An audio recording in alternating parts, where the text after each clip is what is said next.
এখনো গাছে যখন পিঁপড়ে কিংবা সাদা পোকা হয় আমি কিন্তু সার্ফ জল কিংবা শ্যাম্পু জল দিয়েই গাছগুলির ওপরে দিয়ে দিই, যাতে করে পোকাগুলো চলেও যায়।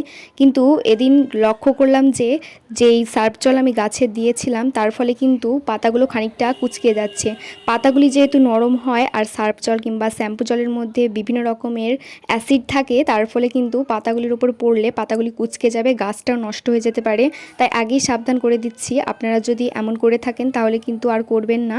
এর ফলে কিন্তু পুরো গাছটাই নষ্ট হয়ে যেতে পারে। নার্সারি থেকে কোনো গাছ আনলে সেই গাছের উপরে এই সমস্ত সার্ফ জল কিংবা শ্যাম্পু জল তো একদমই দেওয়া হবে না, তাহলে কিন্তু গাছগুলো একেবারেই মরে যাবে। কোনো গাছে যদি অতিরিক্ত পোকার উৎপাত বাড়ে তাহলে কিন্তু 1 বালতি জলে 2 চামচ মতন সার্ফ জল মিশিয়ে গাছে দিলেই চলবে। শ্যাম্পু কিংবা সার্ফ জল ছাড়াও গাছের পোকা দূর করতে কিন্তু কিছুটা হলুদ গুঁড়ো জলে গুলে গাছগুলির উপর ছিটিয়ে দিতে পারে। নিমপাতা বাটা জলে মিশিয়ে গাছগুলির উপর দিয়ে দিলেও কিন্তু সব পোকা চলে যাবে, এর ফলে গাছটাও ভালো থাকবে।